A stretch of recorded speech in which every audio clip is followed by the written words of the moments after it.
and you know that kind of puts a bad light on whiskey. So my point is, if you're going to drink whiskey, be on stable ground. Yeah. You know, get yourself. If you're smart, lay on the floor right away and start drinking. Then you don't have any place to fall. You know, you're at a safe spot. Lie down. Right. That's why it's important to have the proper clothing. You might want to lie down in the snow, or you might just end up lying down in the snow and drinking anyway. Well, if you've had that much to drink, you may end up lying down in the snow, or you're a little bit smarter, you wait and drink inside the house by the wood stove. But, you know, to each his own. You know. Now, Claude, you mentioned your grandmother. I do remember her, but I have the fondest memories of your grandfather, although I do remember feeling sorry for him when I would see him walking down along the street, the road, and he would be coming back from the grocery store with two large brown grocery bags in his arms, like this. That was Grandpa. Yeah. And I would look out there and I would feel so sorry for him, because I would say, that poor man loaded down with all those groceries, and he probably doesn't have a drop of whiskey in the house. True, true. But don't feel sorry for him, because Grandpa used to sneak out and stock up. And people didn't realize it. I knew, I caught him. But he had the outhouse stocked up with so much whiskey that people kept saying, you know, Grandpa, you got to go again? You got to go again? You know, and he'd run over to the outhouse and say, oh, he must be sick. He's got to go again. And I knew why he was going there. You know, the supply was out there.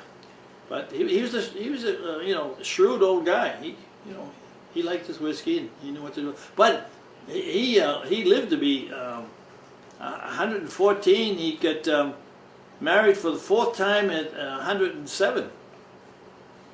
So, you know, the whiskey did something for him. 170 got married for the 107, yeah, yeah. Wow. Yeah. Didn't want to, but he had to. You know, when one of the saddest things you can endure in the Northeast is that if you happen to be in a bar, True, or a restaurant, and you see that someone has ordered an alcoholic beverage but not finished it. yeah, yeah. I mean, it's such a wasteful thing, and I doubt if that kind of a person even stops to think that in China there are children who are sober. True. And yet True. Yeah. they have not finished their drinks. When I was growing up, my mother said, finish your whiskey. There are children in China who are sober. Yeah. Yeah, my mother used to say, oh, if you don't behave yourself, you're going right to bed without your whiskey. Mm-hmm. But whiskey has been a salvation of the American pioneer. You know, he never could have made it out to the West without whiskey.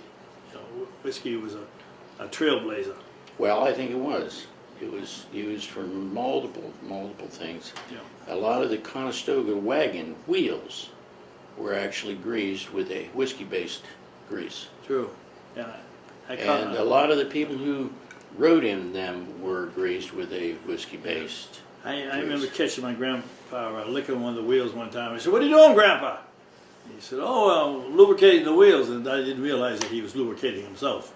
I understand what you mean. You know, I think a lot of old expressions came around as a result of the importance of whiskey during the early days of the settlement of the planet, of the country.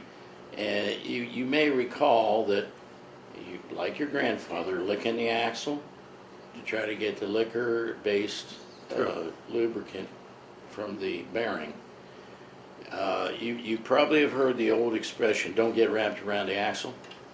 It seems to slip my mind, but I'm sure it's a quaint old expression. Don't get wrapped around the axle Yeah. is a reference to the fact that a lot of old Conestoga riders Yeah.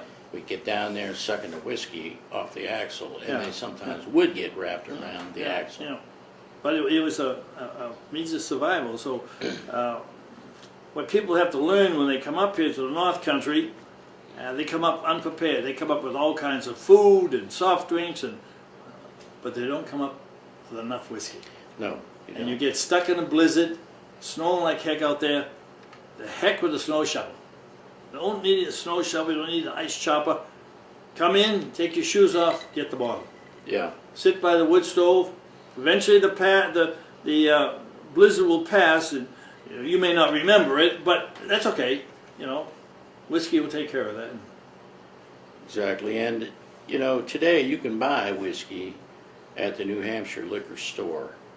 A lot of people do not realize that the New Hampshire liquor store was actually started out of a necessity of assisting the settlers who came up here and interacted with yeah. the indigenous population. And in fact, the early settlers who came here were completely unprepared for the weather and therefore did not bring enough whiskey. True. True. And so, the Abenaki chief, Passagassaway, I remember him. recognized early on that there was a need for whiskey to assist these new settlers, and he started a whiskey emporium which grew and changed and today has become the New Hampshire liquor store system. Well, one of the reasons there was that many hiker, whatever, were found dead in the woods with a small flask empty. And they weren't completely embalmed. See, the point was, if you're going out hiking in a blizzard, make sure you have a big flask full of whiskey. You know, that way, if you're going to go, you're not going to give a damn anyways. Yeah. Well, folks, I hope all these tips will help you on your venture into the wilderness, especially during the blizzard. Clive and I are here for any questions you might have. We're glad to answer them, and we wish you all well. Clyde, it's been nice sharing information with Yeah.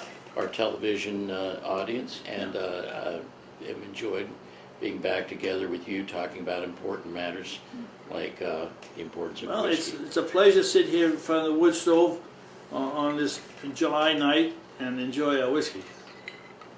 It is, I believe it's July 19th, isn't it? Yeah, well, I mean, we're prepared for the winter. Most people aren't. Well, I believe the winter has actually already started last month here Did in it? New Hampshire, yes. Does it start in And the June? first snowfall, I believe, was June the 30th.